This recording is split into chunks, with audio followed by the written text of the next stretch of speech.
Shalom, selamat pagi untuk kita semuanya. Salam sehat. Dan untuk hari ini kita akan masuk di materi selanjutnya di semester yang kedua dan kita akan awali dengan berdoa. Mari kita satu dalam doa. Terima kasih Tuhan untuk hari ini, kami bersyukur dan kami berterima kasih. Dan biarlah dari awal, pertengahan hingga akhir Tuhan sertai, supaya kami dapat mendengarkan dengan baik materinya dan kami dapat mengaplikasikan dalam kehidupan kami setiap hari. Tuhan beri kami hikmat dan kecerdasan, supaya kami dapat mengerti apa yang kami pelajari kami pada hari ini. Terima kasih, di dalam nama Tuhan Yesus, haleluya Tuhan, amin. Hari ini kita akan melanjutkan di bab yang kelima, kerjasama dalam berbagai bidang kehidupan.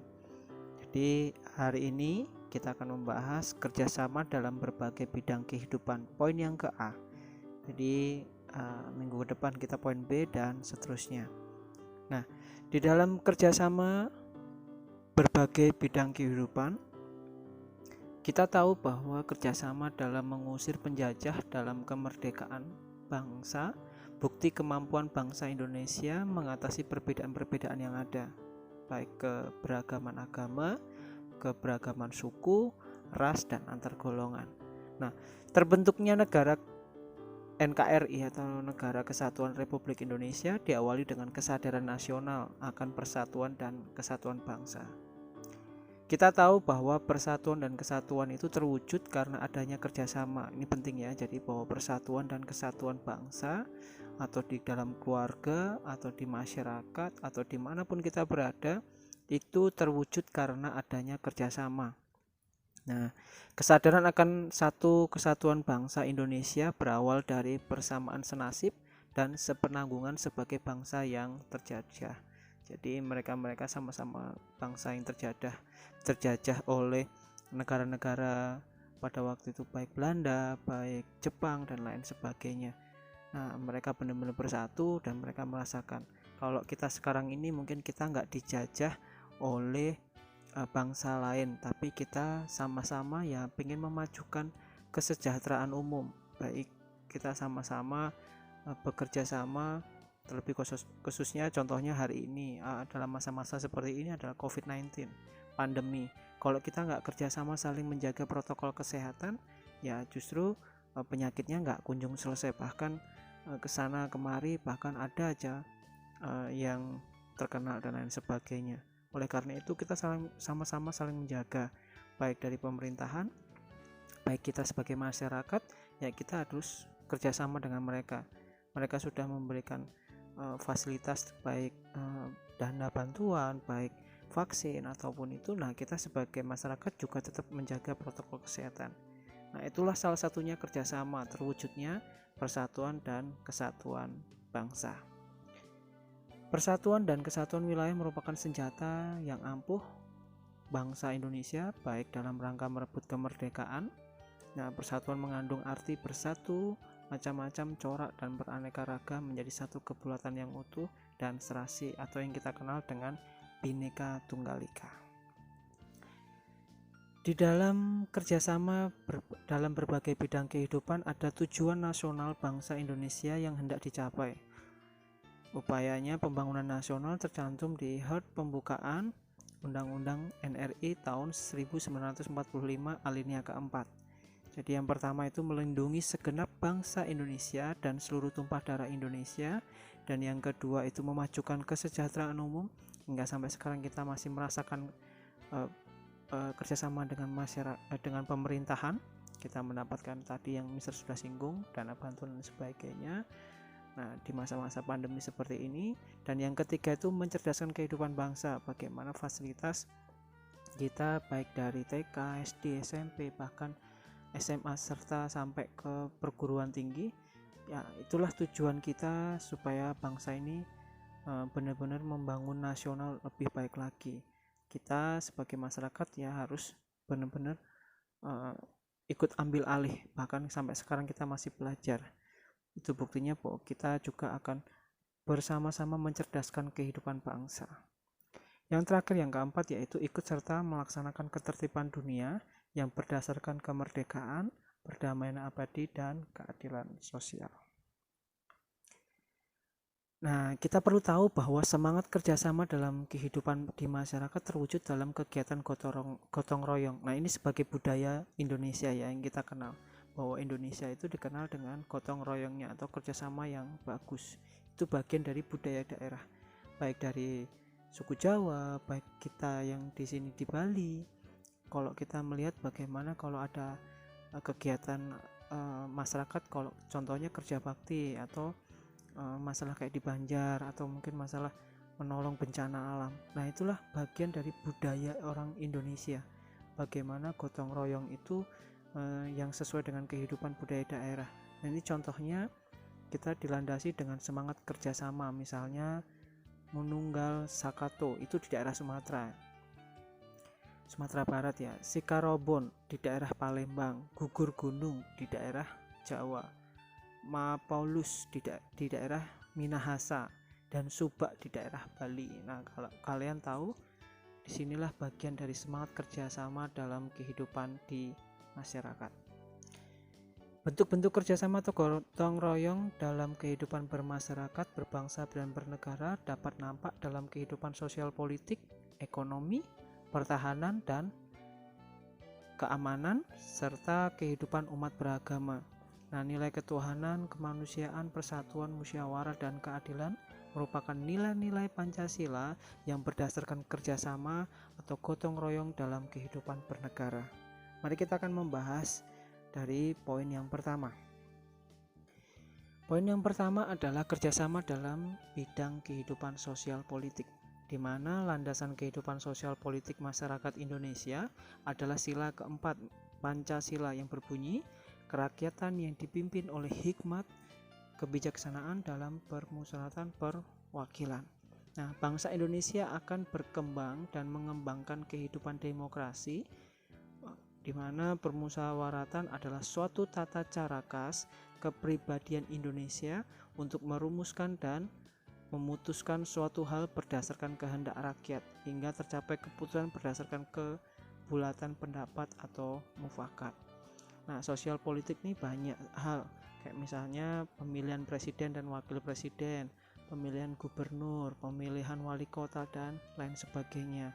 Nah, sosial politik juga ada hubungannya negara Indonesia dengan negara Chinese. Ini yang Mister berikan contoh di mana saling membantu di dalam bidang sosial politik supaya masyarakat di Indonesia juga diuntungkan, masyarakat Chinese yang di sana juga diuntungkan. Dan masih banyak lagi. Beberapa minggu yang lalu Pak Presiden kita Joko Widodo melaksanakan kerjasama dengan negara Australia. Kalau kalian sering atau melihat di berita, nah, itu bagian dari kerjasama dalam bidang kehidupan sosial politik.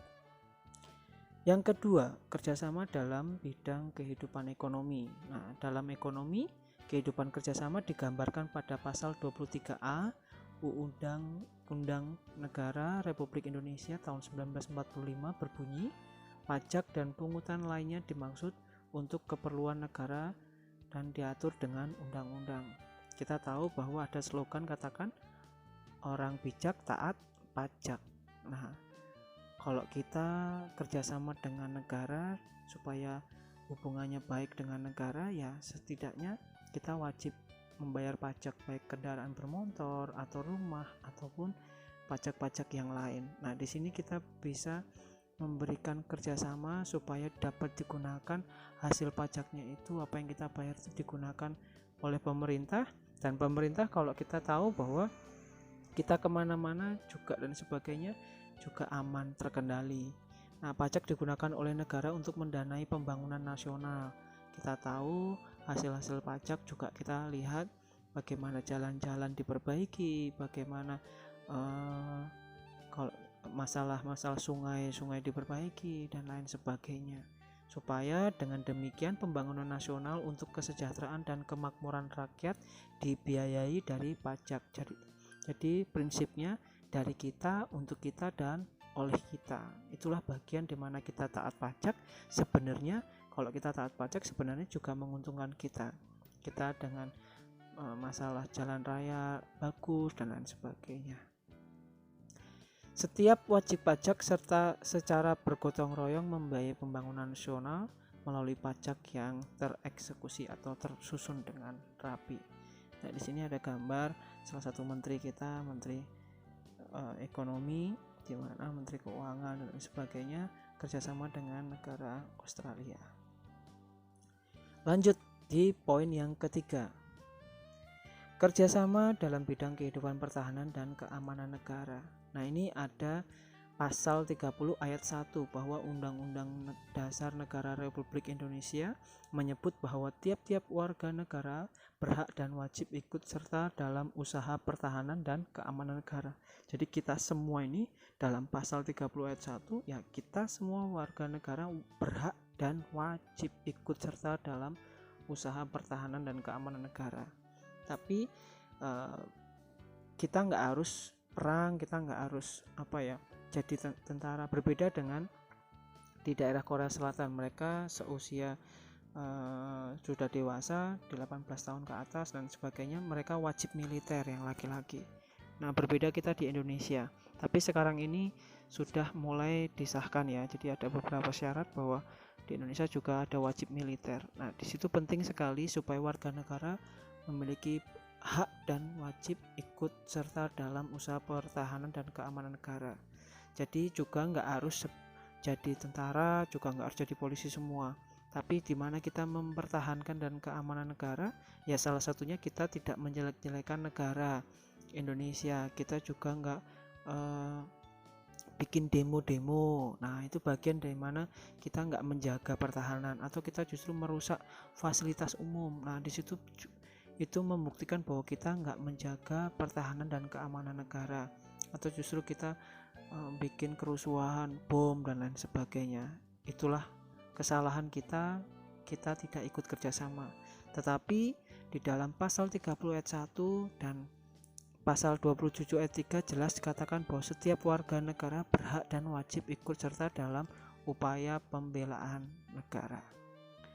Nah, kesadaran bela negara mengembangkan nilai kenegaraan yang diperuntukkan dan pembangunan sistem pertahanan negara terdiri dari 5 nilai dasar, yaitu cinta tanah air. Orang yang cinta tanah air, dia tidak akan merusak fasilitas umum, dia tidak akan demo-demo dan bikin kerusuhan dan sebagainya.